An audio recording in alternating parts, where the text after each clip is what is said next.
Cosmic Galaxy Force Podcast, episode 47, Life on the Beat Across the Stars, Bill. Welcome back to Beige and Beyond, the podcast where we dive deep into the stories that matter in law enforcement. I'm Bill Martinez, John. And I'm John Stevens. Today we are exploring something truly out of this world.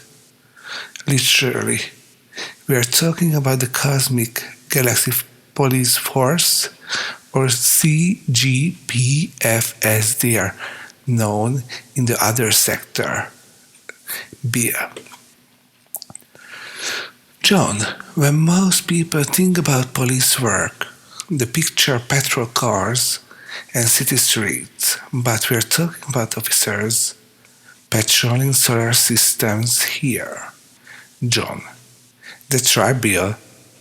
The CGPF was established in 2387 after the Great Expansion, when humanity and our alien allies realized that crime doesn't stop at planetary boundaries.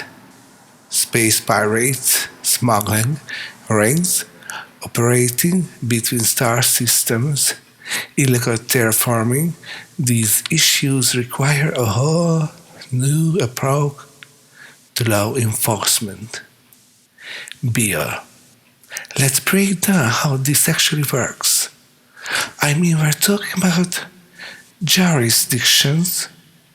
They spend light years. How do you even begin to manage that? John, it's fascinating, really. The CGPF operates on a sector-based system. Each sector covers 50 cubic light years and has a common station, usually built into an asteroid or space station. Officers patrol in specialized was equipped with quantum communication arrays and faster than light capabilities. Bill, and the training? I imagine it's quite different from what we see in terrestrial police academies. John, absolutely. Cadets spend 3 years at the academy on Kepler Station. They learn everything from zero gravity combat to cinebiology. You need to understand the physiology of at least 12 major species to be effective. Plus, there are stellar navigation, space law, and diplomatic protocols. Bill, speaking of species, how does that work in practice? Are there human officers working alongside, say, Centurion or vegan officers?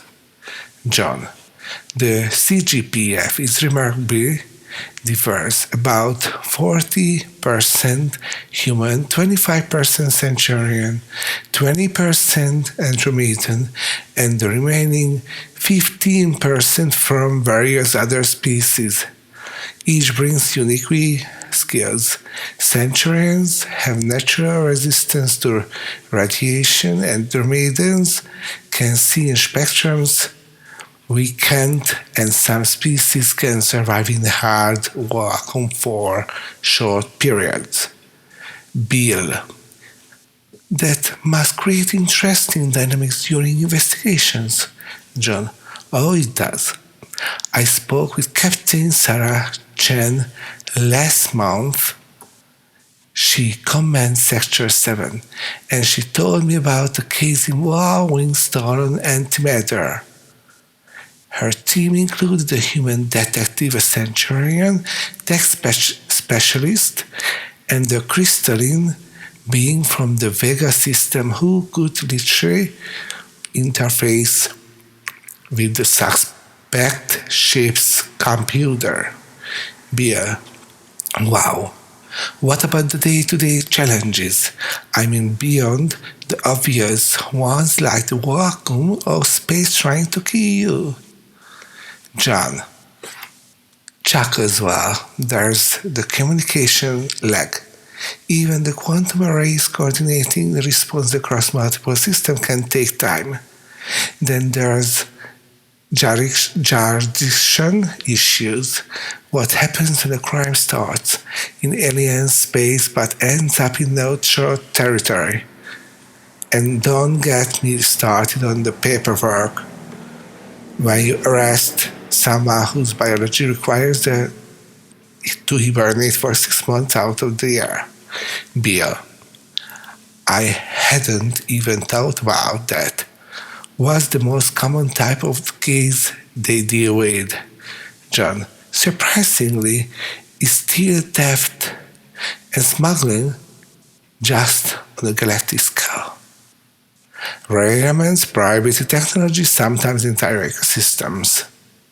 There was a case last year where someone was smuggling sentient cloud formations for the nebula colonies. Apparently, they are considered a delicacy on some words. Bill, that's disturbing. What about more serious crimes? John, murder cases are complex because you are dealing with different concepts of life and death across species. Some beings exist in multiple dimensions, others can transfer consciousness between bodies. The CGPF has specialized units for these cases, including forensic xenobiologists and dimensional crime scene investigators. Bill, the technology must be incredible. What kind of equipment are we talking about? This is the next episode. Thank you very much.